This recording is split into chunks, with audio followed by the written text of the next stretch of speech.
And then we'll get started. Oh, and I guess I should go get a mic stand, which might be better than for you to hold the microphone. On.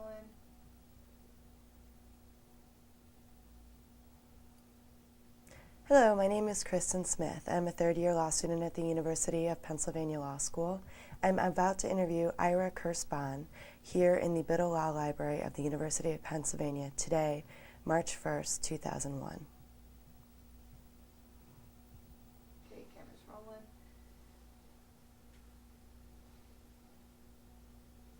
Hello, my name is Kristen Smith. I'm a third-year law student at the University of Pennsylvania Law School.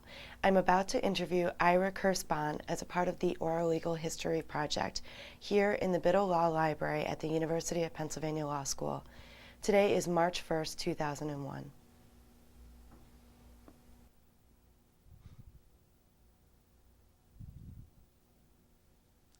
Where were you born? I was born in Brooklyn, New York, in the Maimonides Hospital, but I don't want to give you the date. Okay. What were your parents' occupations? My father was in the painting business. He was a painter. He had a fourth grade education. He had an incredible story. He came to the United States from Romania via Canada and Belgium when he was 12 years old. He had to come on his own and worked in a button factory in Belgium when he was 12 years old, and then went to Canada, and then eventually came to the United States. And my mom was born in Brooklyn, New York. Did you have any, or do you have any siblings? Yes, I have three brothers, one of whom I practice law with, who's my next oldest brother. I'm the youngest of four brothers, and I have two older brothers. One is in the construction businesses, and he's an engineer, and the other is a medical doctor. He's a radiologist. And did you grow up in Brooklyn? I grew up in Brooklyn until I was 18, and then I left and went to college at Syracuse University, and then I went to the University of California at Berkeley. How did you decide to go to Syracuse? I just thought it would be an interesting place to go. I had applied to a number of schools. They had offered a scholarship, which was something that was important. And I eventually had applied to other schools after my first year and decided to stay at Syracuse because I got very much involved in the campus life, and I liked it there. It's an interesting place to be, actually, at that time. And what did you major in while you were there? I majored in political science and minored in religion. Very interesting. What activities were you involved in during college? Well, that was, during the late 1960s and the early 70s, and it was a time of great upheaval on college campuses and a lot of political activism. And I eventually became the president of what they called the University Union, which was it wasn't the student government, it was the part of the student government that actually put on music festivals and plays and those kinds of things for students. And I got very involved in doing that, and we brought some very interesting speakers to campus. At the time, people from the Black Panther Party came, and people from the Chicago 7 were invited to come. Timothy Leary was invited to come. It was sort of a history of that time period in terms of the people we invited, and it was very interesting. And we also got to meet very many famous musicians who subsequently became famous, probably are not so famous today, but people like Joni Mitchell, who Livingston Taylor, James Taylor, all of whom played in a little coffee house that we had. So we had people who subsequently went on to become very, very famous, who played in very small cafes that we had set up at Syracuse. So it was kind of it was an interesting time. It was an interesting environment, and in the middle of it, I decided to go to school in London, and I went to the London School of Economics for 6 or 7 months in 1970. What did you study while you were at LSE? Political philosophy.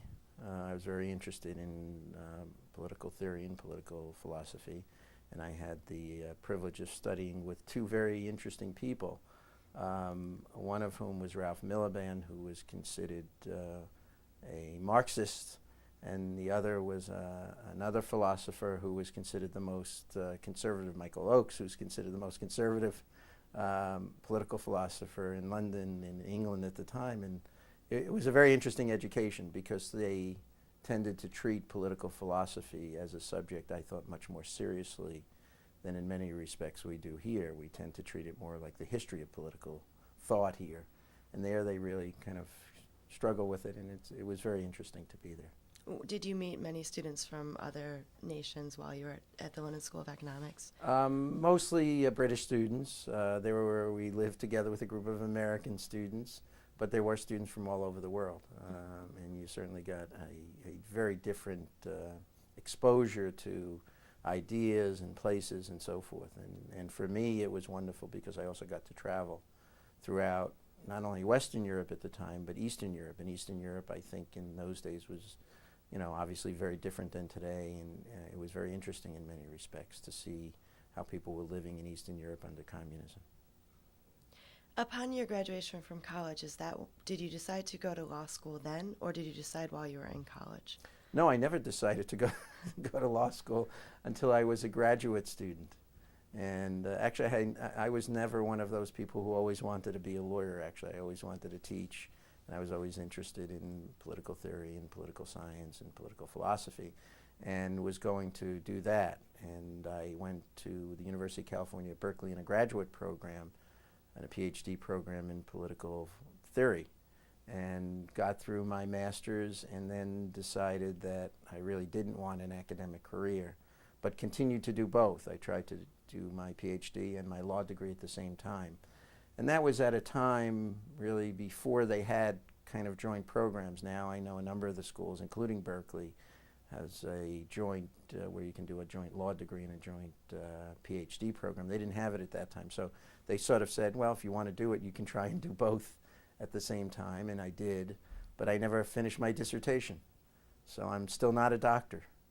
We only have one doctor in my family, and I'm not it. Did your interest in immigration law begin in law school?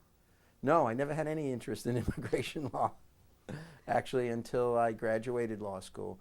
When I graduated Berkeley, I wanted to do civil rights work. And one of the things that really, I think, shaped my career was meeting Leonard Boudin, who, as you may know, was also a fellow. Leonard's passed away. In my mind, he was one of two or three of the greatest civil rights lawyers of the 20th century, although he didn't always get, I think, the recognition that he deserved, except for the University of Pennsylvania. Leonard was a teacher of mine at Berkeley in my second year, and started to talk to me about what the National Emergency Civil Liberties Committee was doing, which was a civil rights organization that was started in the 1950s during the McCarthy period. It was a time at which the American Civil Liberties Union, unfortunately, was actually turning their own members into the FBI, who they believe were communist sympathizers and so forth. And people were not being defended before the McCarthy Committee in the early 50s. So the National Emergency Civil Liberties Committee was started, and it was a very interesting organization because it was made up of the banking partner of J.P. Morgan and a number of wealthy people, and at the same time a number of people who I think were further to the left and more sympathetic, and a number of people who really believed in the First Amendment and felt very strongly about it. Leonard was named as their general counsel, and the National Emergency Civil Liberties Committee went on to do some of the most interesting cases in America, although they never got very much credit for it because they weren't very good at publicizing what they did. I mean, they did the first comparable worth case in the United States. They represented Daniel Ellsberg in the Pentagon Papers case. They represented Julian Bond when the Georgia legislature refused to seat him. It's the first black legislature after Reconstruction in the South who won election and had to go to the Supreme Court to get seated. And they also did the first class action immigration cases in America. And they started to represent Haitian refugees who were in Miami in a case called Marie Pierre and Marie Sanan versus INS. And those were in the early 70s, 73, 74, about that time. I didn't graduate law school until 1976, but Leonard had told me about them. He said, he thought it would be interesting to do it, and they wanted to have a lawyer in Florida. And I had a brother who was practicing law in Miami at the time. My brother's a few years older than me, although he never admits to it. And he was doing labor law, which is something else that I was very, very interested in. And this was kind of a great opportunity for me. Of course, all my friends at Berkeley thought I was completely out of my mind, because Miami in 1977 is not and was not anything like what it is today. I mean, Miami is considered an international city and a vibrant city because of the Latin community and South Beach and so forth. None of that existed in 1977. So when I went to Miami in 1977, it was kind of a barren, dying city in many respects, but I thought had a lot of potential in terms of doing civil rights work. And I really went because I wanted to be a civil rights lawyer. The other aspect of it that I think is very interesting, you were asking about, my interest in immigration law. Berkeley in 1975 and 76 was probably one of only 3 or 4 law schools in America that taught immigration law, because of a fellow named Don Unger, who was a very prominent immigration practitioner and a very good lawyer. But it was never taught anywhere. It was taught at Berkeley, but I had no interest in it. So I never took an immigration course, and graduated law school thinking I was going to go to Florida and be a civil rights lawyer. And that's still what I thought I did, actually. You litigated a case regarding Florida's election laws, although 20 years before the most famous case. How did you decide to take on the case Smith v. Smathers? Well, Smith v. Smathers was a very interesting case, because the Socialist Workers' Party came to me and said, we want to run candidates, and we've tried to write in candidates on the ballot. And what they did is actually they were kind of in the forefront at that time of write-in candidates and third-party candidates, obviously for their own reasons, but there weren't many people around the country who were challenging these laws, and they decided, in I guess a strategic way, to go out and challenge laws that restricted third-party candidates from running. And at that time, it was unheard of. We didn't have the Green Party, we didn't have the Libertarian Party, none of these other parties were really operating, at least at a level of challenging the election laws. Today, ironically, it's almost old hat. I mean, any third-party organization that wants to run, or political party that wants to run, always has a legal staff to challenge the restrictions. So they had come to me and they asked me to do it. And one of the interesting things about being in Miami then, and I think to a large extent even today, is there are very few civil rights lawyers. There are very few lawyers who are willing to take cases. There are very few lawyers who are willing to take pro bono cases, particularly in Miami. So they came to me and they asked me to do it. I didn't know what I was doing. I just started practicing law, and within a few months I wound up in the Florida Supreme Court arguing a case about 20 feet away from the justices of the Florida Supreme Court. And of course the first question that they asked me was, isn't this organization some communist organization that you're representing? And that's how I started my legal career, really, in terms of civil rights work. The Smith case involved constitutional argumentation. Constitutional issues are said to be incredibly difficult for litigators to argue. Do you enjoy this challenge? Yes, I think I've always regarded practicing law as a profession more than anything else, and I've put in the time, I think, to try and develop the craft of practicing law and the art of practicing law. And I guess I've always felt that the more interesting the cases are, the more that I like the cases. Unfortunately, that's resulted in doing many pro bono cases in the millions of dollars in my firm, actually, not to the great liking of some of my partners, but it's been a very interesting experience to be in private practice. I think one of the things here that makes it interesting is that we have a private practice where we're able to do a lot of these cases because we do them pro bono. There aren't many private firms, certainly firms of our size. We have only 6 or 7 lawyers that do these kinds of cases in this magnitude. And I'd like to think it's because all my partners are bright, not myself, but at least I've gotten help from them and gotten help from others along the way. In 1980, you received much media coverage for your representation of Haitian immigrants in Miami who were seeking political asylum. How did you get involved in this matter, that specific case? Well, the 1980 case was Haitian Refugee Center versus Civiletti, which later became Haitian Refugee Center versus Smith.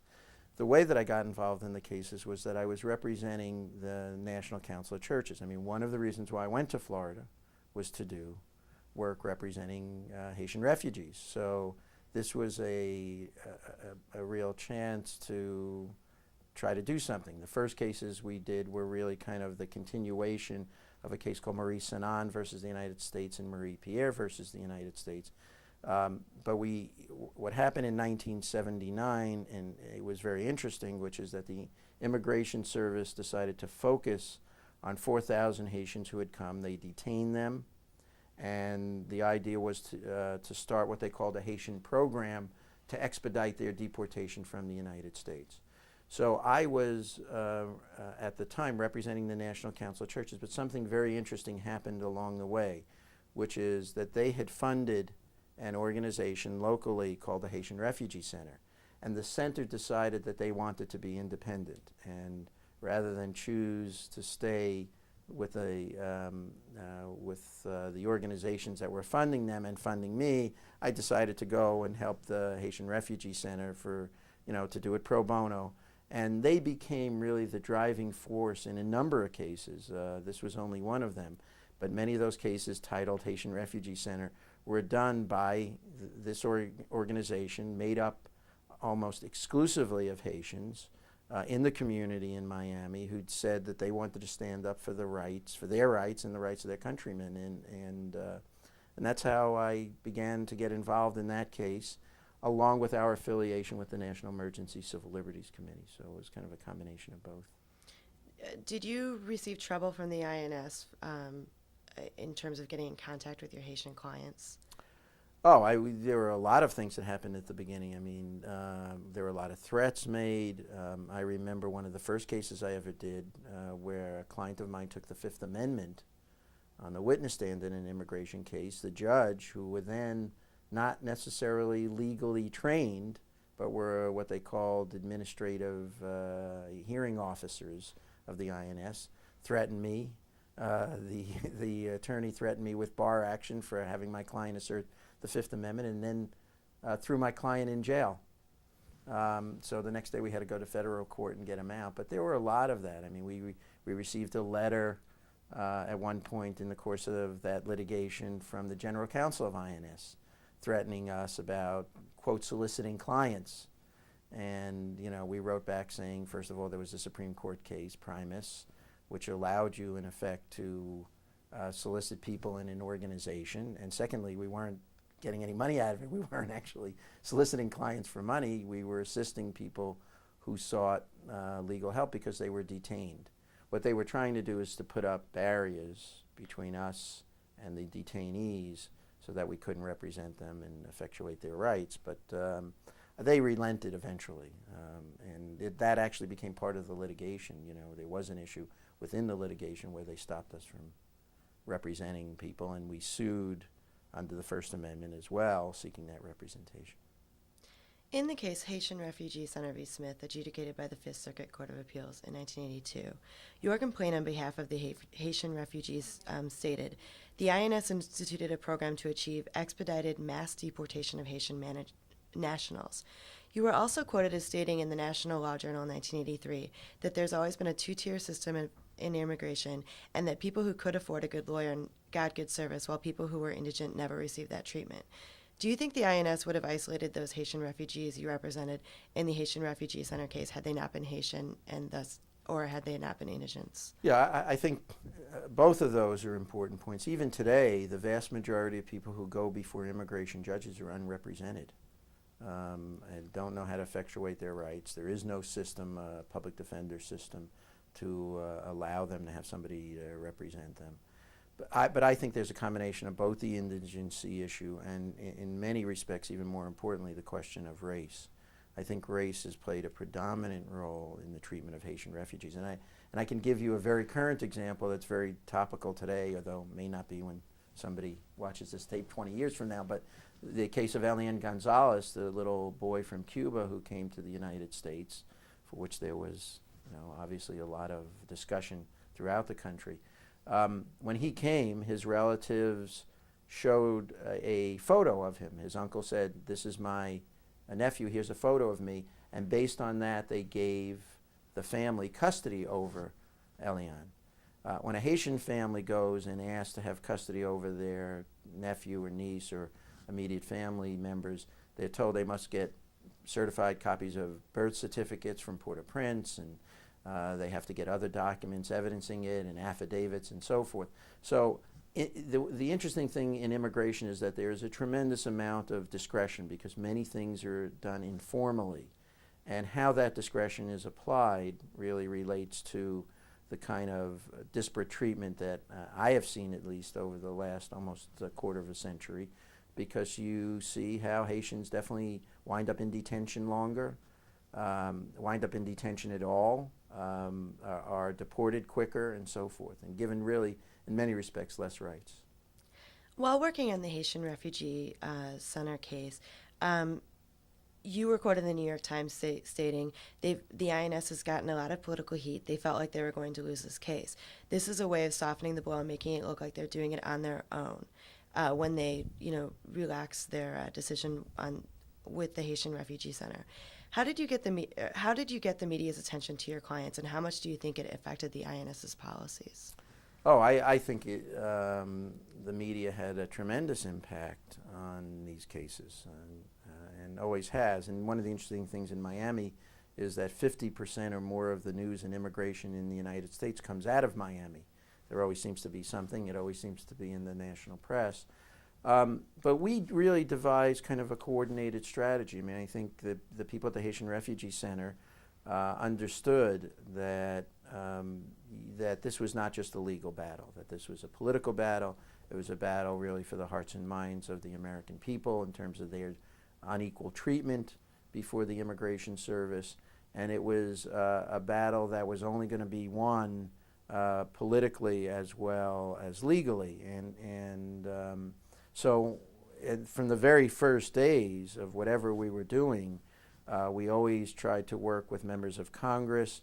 We always tried to publicize it, so you had people working politically, working with the media, as well as going to court. And I think also the media saw this. I mean, independent of what we do, because sometimes you can talk to the media and they're just not interested. I think they saw this as a very stark pattern of discrimination. Cuban boats were coming in, Haitian boats were coming in at the same time, and Cubans were being released, and Haitians were being detained. I mean, it was obvious. When Reagan came into office, he expressed the need for cheap foreign labor and even suggested bringing Mexicans across the border on temporary work permits. Given this approach to immigration, why do you think his administration took such a strong stance against the Haitians in 1980? Because there was some kind of schizophrenia, I think, in the administration. But one of the first things Reagan did, even before he made those kinds of statements, was to say that he had William French Smith go to Congress, then the Attorney General of the United States, and said, we've lost control of our borders, we've pursued unrealistic policies, that we intend now to take control over it. And they outlined a program. They said, we're going to interdict people, we're going to detain people, and we're going to initiate expedited deportation. But that's what became the focus of the case Jean V. Nelson, because they only interdicted, detained, and engaged in expedited removal of Haitians and no one else, and that's what we were able to prove in a federal court. Jean V. Nelson, which you argued before the Supreme Court, was a landmark decision in that it reinforced that aliens cannot be stripped of their constitutional rights. How did this decision affect your later immigration work? That is, did you see a more equitable INS arise from the decision? No, and one of the things that actually always amazes me is how there is sort of a very short institutional memory. I don't want to say that we didn't have any success, because a number of these cases, for example, the earlier cases, Haitian Refugee Center versus Civiletti, resulted in having regulations on political asylum and really helped to get the Refugee Act of 1980 passed. I think there's no question about it. The Jean V. Nelson clearly did two things. One is it prompted the Immigration Service to really look at their detention policy, and certainly stopped in the short run the discriminatory treatment toward Haitians, because they all were released. and the government stopped detaining them in the same way that they were doing before. But in the long run, it never kind of ceases to amaze me how there's no institutional history. So, we would do something, and then 4 years later it would be like John V. Nelson, I don't know, what's that? Haitian Refugee Center versus Civiletti. So what? That was, 5 years ago kind of thing. This is now. And they would often go back to the same kinds of policies, and that's why we kept going to court. Many immigration lawyers have used the leverage they have to extort money from illegal immigrants and or have used fraudulent or professional irresponsible practices. Many immigrants who might otherwise have stayed in the U.S. have been forced to leave or suffered even worse harms because of ineffective representation. Have you dealt with any of these cases?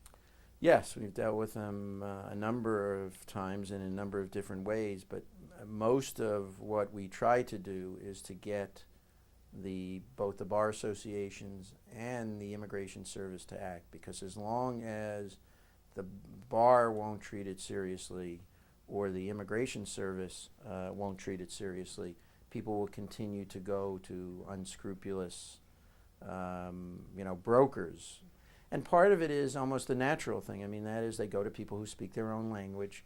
They go to people who are in their own communities who are making promises and representations to them. Some of those people do, I think, do a good job, but many of those people are unscrupulous.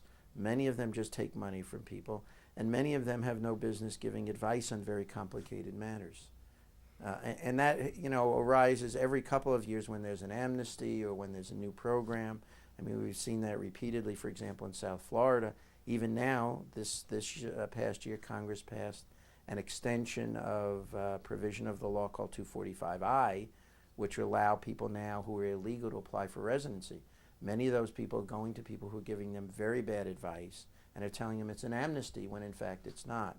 So what we've tried to do is work with the bar, try to raise kind of the consciousness and awareness within the Immigration Service of why this is important. The dictator Jean-Claude Duvalier fled Haiti in 1986 after almost 30 years of rule. At this time, an INS spokesman said that there may no longer be any need for political asylum for Haitian refugees. Did you continue to seek asylum for Haitian immigrants? We did during the military coup, because between 1991 and September 30th, 1991, there was a military coup in Haiti, which ended with President Aristide's return on October 15th, 1994. During that period, we did, and we represented many, many people, particularly people in Guantanamo, in a series of cases involving Haitians there, called Haitian Refugee Center versus Baker, and some other cases, Haitian Refugee Center versus Cuban American Bar Association, which we intervened on behalf of Haitians. But during other periods, I have not. Part of the reason is that I have represented the democratically elected government of Haiti. So I think they're in those times when President Aristide has been in power and was elected, we've declined to do political asylum cases from Haiti. You became general counsel to Haiti during the period you spoke of after 1991 when there was a coup. How did you find yourself in this position? Well, after representing Haitians seeking political asylum from 1977 really until 1991, when there was finally a democratically elected government, you meet many Haitians. Many of those people ultimately went back, many of whom I represented went back and became ministers and members of the government. So I was asked initially to try and go after the assets that the Duvalier family had taken from Haiti. They took over $500 million, even in a short period of time, really, from 1971 to 1991. Over a 20-year period, they had taken $500 million, stolen it, and they had asked us to help recover it. After the coup in Haiti, many refugees who tried to come to the United States by boat were intercepted and repatriated by the Bush administration or else placed in Guantanamo Bay in Cuba. Do you feel the Bush administration was motivated by politics to enforce the repatriation? Yeah, and I think this kind of goes back to what we were talking about before, the relationship between the legal issues and the political issues in these cases. There's no question about it. I mean, if we look at the action that the United States government took after Tiananmen Square, for example, with regard to Chinese students in the United States, and we look at what they did in regard to Haitians right after the coup, they estimated that there were about 5,000 people who in the first 3 or 4 months were executed by the military government in Haiti. And yet our response was only to stop the interdiction for really less than a week, less than 2 weeks, and then we restarted the interdiction and we're sending many of the people back, many of whom wound up being killed later on. So there is a very big element of politics in it, and it ultimately is a political decision as to which groups the government is going to decide to bestow a benefit on. But in the details of what happened here, there were legal issues. And of course, the interesting thing in the Baker case was I got to argue that case against the former Solicitor General of the United States, who I think in probably the second time, as far as I know, in legal history, argued a case in the district court. Most Solicitor Generals, as you know, argue in the United States Supreme Court, or they sometimes argue in the Court of Appeals, but it's very rare that they would argue in the district court. And in Haitian Refugee Center versus Baker, the solicitor decided to argue the case himself. We still won. But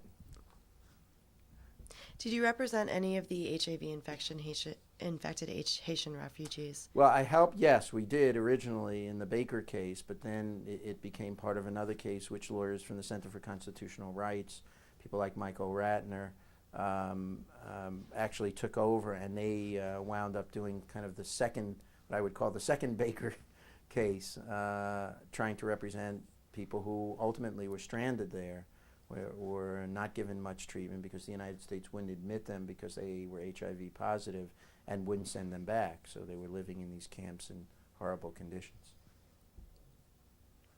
You've played quite a leadership role amongst the immigrant lawyers community. In 1987, you became president of the American Immigration Lawyers Association. In a letter published in the Immigration Journal, you stated that the ALIA needs to take a more active role in the development of immigration policy in the United States. Do you feel you successfully met that goal as president of the organization? I think what I did as the president is kind of open up the organization. It was an organization that was in many respects closed to certain groups of lawyers, many of whom just did business law, many of whom lived in the major cities, principally New York, and to some extent Washington.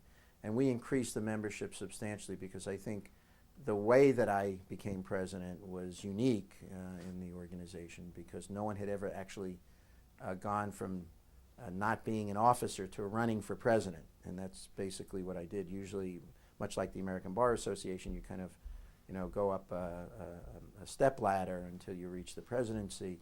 And it was at a time of great upheaval among the immigration lawyers. The government was prosecuting a lot of immigration lawyers. They were going after them for what we felt were not really justified reasons, to intimidate them. And I decided to run.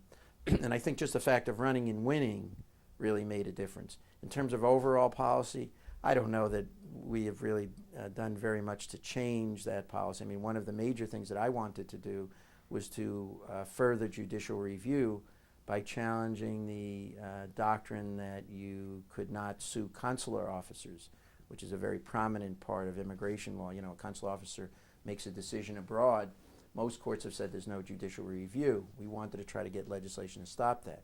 Well, 15 years later, we not only don't have consular review, we don't have any judicial review as a practical matter. Very, very limited judicial review. And as you may know, at the time we're doing this tape, the Supreme Court is hearing 2 cases on whether or not there's judicial review at all, even in habeas corpus or constitutional habeas. So I don't know how successful I was on the policy side, but we got a lot of people interested in immigration law. You also mentioned as president of the AILA 2 ways to change the U.S.'s immigration policy: through legislation that is lobbying Congress, and also through petitioning administrative agencies during notice and comment rulemaking. Which method do you think has the most potential for producing change? Well, there's no question that going to Congress and getting changes. Congress basically rewrote the Immigration and Nationality Act in 1996 in a very negative way. But it's clear that Congress and the courts have really deferred, as you know, to most things that the Congress does, particularly in immigration law. So I think there is a lot to be said about getting Congress to make these kinds of decisions and trying to work with the Congress to do it. Although, again, they pass these broad laws. There's a lot to be said in the rulemaking process. We have had an influence. I think particularly the American Immigration Lawyers Association has had a substantial influence, I'd say, in changing regulations. The government's promulgated them. We've gone back and given them detailed comments, and they've actually changed a few of them along the way. So. What was your motivation for writing the immigration law Sourcebook? I was teaching, and they were my notes. And my wife said, well, why don't you try and publish it? And I said, nobody would want to read this. And she kind of encouraged me to do it, so I sat down, and the first book was really kind of like an outline of what you would have, when you were studying for a course, getting one of those Barron, or whatever those outlines are today, and was kind of in more or less outline form. And since then, it's grown each year because of my spending a lot of time and attention on it. But that's how it started. Do you have any mentors in immigration law? Oh, well, Jack Wasserman was probably the greatest immigration lawyer that ever lived. He's for those people who really, treat immigration law as a profession, everybody thought he was probably the single most important immigration law lawyer of the 20th century. Leonard Boudin, I think, had a very big impact, not only as an immigration lawyer, but as a civil rights lawyer. He argued most of the famous immigration cases, actually, in the Supreme Court, which most people don't know, but he did, and argued all the right to travel cases. And Ira Kurzban, who was and is still, thank God he's still alive, is one of the great, unknown, but considered one of the great immigration lawyers in America. And Ira was one of the inspirations for me getting involved with the Haitian refugees as well. So I would say all of them. And of course my family, my father, being an immigrant, my family always kind of encouraging us to help other people. In 1990, you argued a very different case before the Supreme Court, INS v. Mercy Lucy Jean. You sought fees and expenses from the U.S. government as entitled under the Equal Access to Justice Act, which allows a court to award fees when private parties prevail in litigation against the U.S. government and the U.S.'s position is not substantially justified. Was it more difficult for you to argue this case as opposed to asylum cases since you were one of the beneficiaries of the sought-after judgment? No, actually it was kind of an easy case to argue because it was a silly case. I mean, the government, I thought, took a very silly position in the case. Their position was that you were not entitled to fees for litigating the fees. That's basically what the case was about. We had won in the district court. We had won in the Court of Appeals. They had given us the fees. This was just, I think, the government saying we don't want to give these lawyers any money. We don't want to set a precedent of giving $1 million in fees to 10 or whatever it was different lawyers. And we were very fortunate, and I think one of the reasons why I've had any success in doing this is that we were fortunate to have an association with Fried, Frank, Harris, Shriver, and Jacobson, and particularly Bob Juseum, who is one of the partners there, who is a wonderful lawyer, a brilliant lawyer, and who has a wonderful big heart and has had his firm spend untold amounts of money in assisting us in these cases, and Bob's firm was involved in that case as they were in Jean V. Nelson. I have always looked to him also as one of those mentors who has really made a difference in the legal community. Your representations of Cuba, Haiti, and Panama have been used by the media to discredit you and your family members. Have you ever regretted taking on these cases? Oh, no. That's what makes it interesting, I think. We've always taken on unpopular cases and unpopular causes. That's what civil rights lawyers do. I mean, if they were popular, you wouldn't need civil rights lawyers. How did you come to represent Cuba? We represented them locally. Actually, there's only one law firm that represents Cuba in the United States. It's Rabinowitz Boudin in New York, which is Leonard Boudin's firm. And they had asked me to be local counsel in a number of cases. The problem is being local counsel for Cuba in Miami is pretty close to suicide.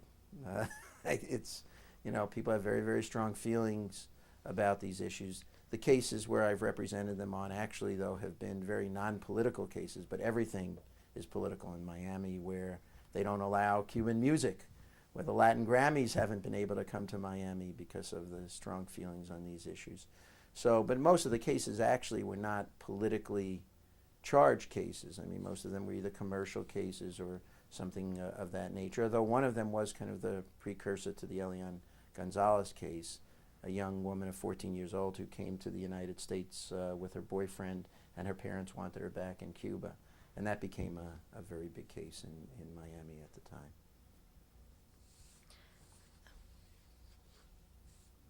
You represented a group of Nicaraguans in 1997 and received a court order against the INS and the Justice Department. How did you find working with the INS under the Clinton administration as opposed to the Bush and Reagan administrations? Worse. That's always one of the great surprises, although I guess after doing this for so many years I'm less and less surprised. But I think what happened in the Clinton administration, interestingly, the commissioner was considered a fairly liberal. The general counsel was a former, and is today, I guess, a law professor. Actually, the two general counsels, one following the other, David Martin and Alenikoff, were both law professors, have written the treatise on immigration law. And it was just interesting to me to see what happens when people get in those positions, because when they get in those positions, I think in order to show how tough they are, or to develop some kind of camaraderie with the rank and file people who are often very conservative, they tend to become even more conservative than some of the moderate Republicans, for example, under the first Bush administration. I thought, you know, we had a better relationship with the general counsel, Bill Cook, under the Bush administration than I think we had with the general counsel's office under Clinton. And it really says something about what happens to people when they're, you know, when they do work for the government, how that shapes them, how they feel beholden to other forces that may even be beyond their control. So. I'm sorry. We have to stop for just a second. I'm sorry. We'll tap your shoulder. Okay. Aristide was just restored. One more time. I'm sorry. I'm sorry. Go ahead. Nathan, start now. Aristide was just restored as president of Haiti. Were you happy to see this happen? Yes. I think his situation is a very interesting one, because the reality of Haiti is very different than the way it's pictured in the press in the United States. Very different. There have been a lot of reports that during Haiti's elections there was corruption by Aristide's party, the Levallois Party. Do you think Haiti is on the road to democracy? I think Haiti is definitely on the road to democracy. I think the reports, without getting into too many details about it, but I think the reports are not accurate about what happened. Actually, what happened was no one complained about the election, except there arose a dispute over the methodology of how to count 10 Senate seats in an election where 1,500 people were elected all over the country for every single position. So, and there's never been any allegation, actually, that there was any corruption in Aristide's election for president. There were two separate elections, one on May 21st of virtually every other position, every deputy, every senator, and so forth, and then the presidential election on November 26th. No one's ever alleged that there was corruption in the November 26th election. And Aristide is sort of like George Washington, I think, was in the United States. I mean, he's a revered figure in the country. And so I don't think there was any need for corruption.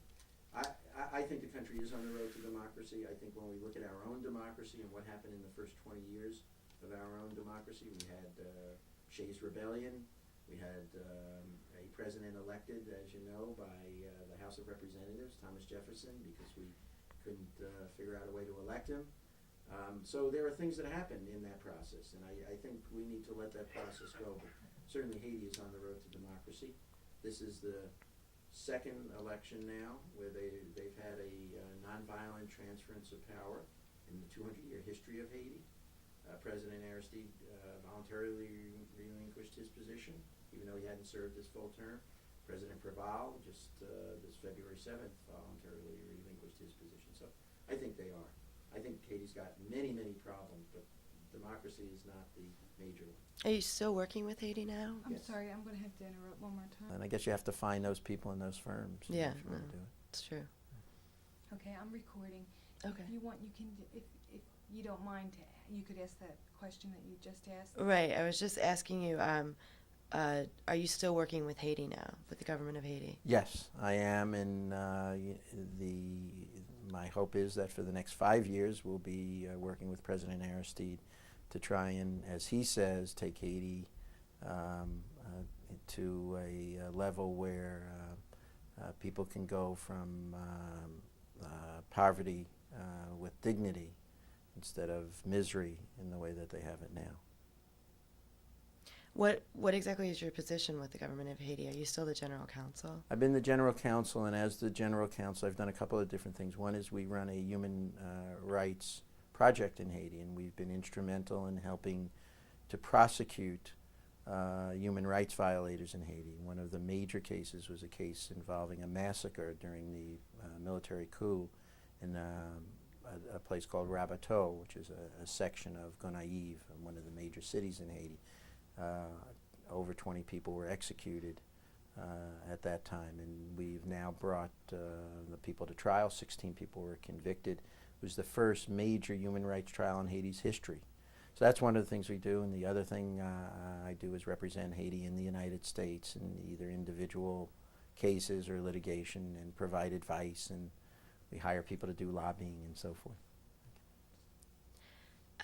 In your career as a lawyer, how important has the media been as a tool to affect change?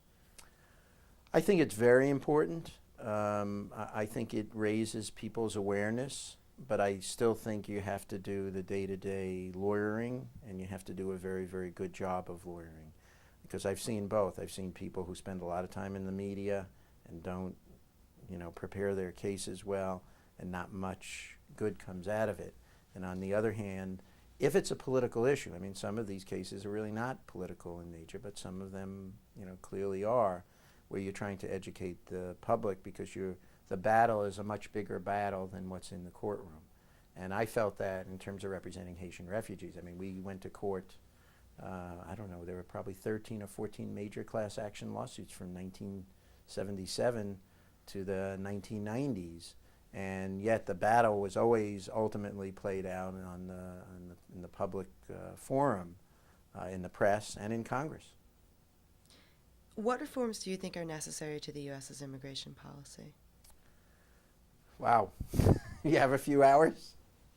I think, first of all, the detention policy is one that strikes me as being very detrimental, both to our view of ourselves as a nation. That is, what are we doing in detaining people who are coming into the United States, often seeking freedom, and to the rest of the world. What does that mean to the rest of the world? I was reading the Human Rights Report very recently on Haiti, and one of the issues they said is, well, Haiti has prolonged detention. Well, we have prolonged detention now in the United States.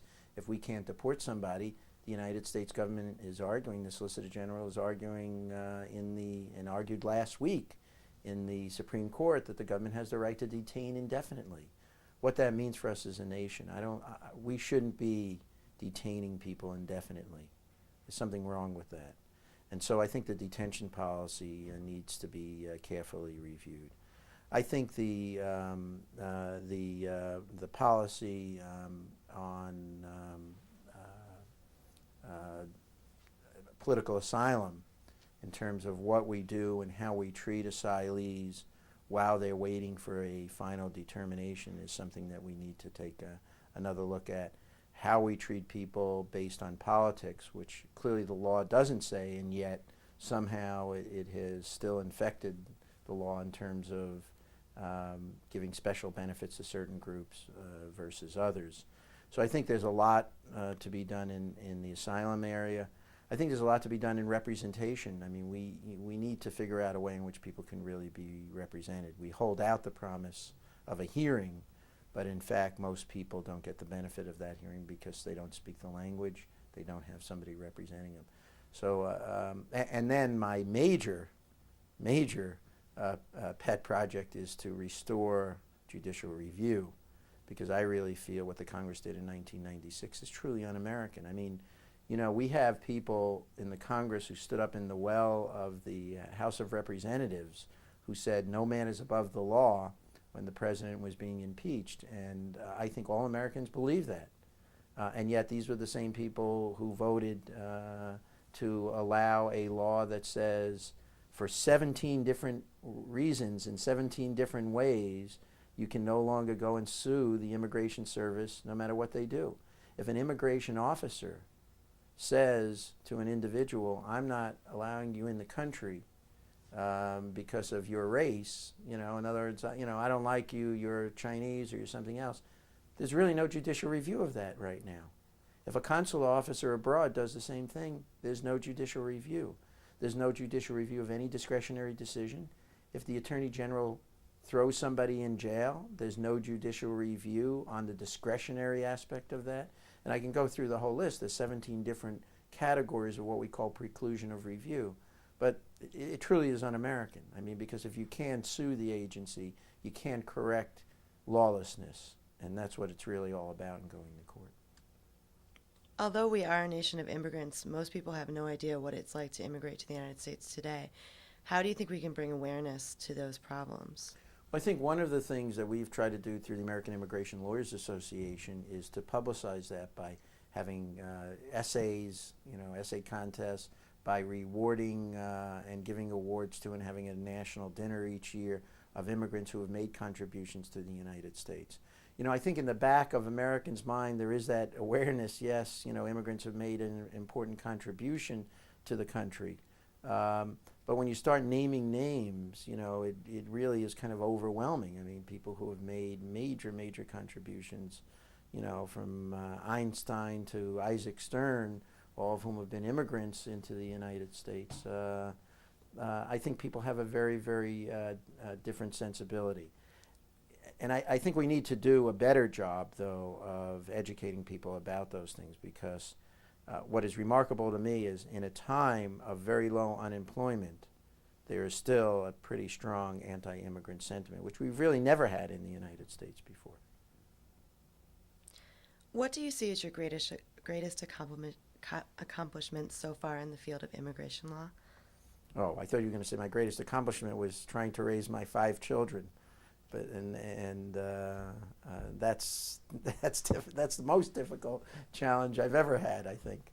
In terms of immigration law, oh, I don't know. I think it's I think my book has made a contribution to immigration lawyers around the country, which I find ironic, because when I did it, I never thought it would wind up being the way it was. But in terms of actual practice, I think I would have to say the Haitian litigation, the set of Haitian cases that we did, because it did affect, on an individual basis, you know, hundreds of thousands of people. I mean, ultimately, when you look at all the cases, including the farm worker case, which really affected a lot of Haitians also, we wound up probably saving 100 or 200,000 people.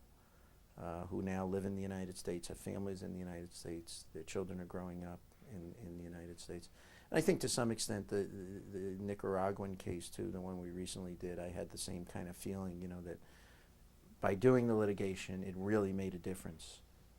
The Haitian litigation really made a difference in people's lives on a day-to-day basis. I mean, aside from the big political issues, aside from the, you know, the press and everything, you know, I still see it is the most wonderful feeling to be in a city like Miami, and you know, when you're in a cab and you know you start talking to them and they know who you are and they're really grateful and they say thank you. There's nothing ever, in my view, that could compensate you for that. I still have people who tell me, thank you very much for what you did, and that's wonderful. That's what, to me, practicing law is all about. So. On that note, thank you very much for the Okay. interview. Thank you.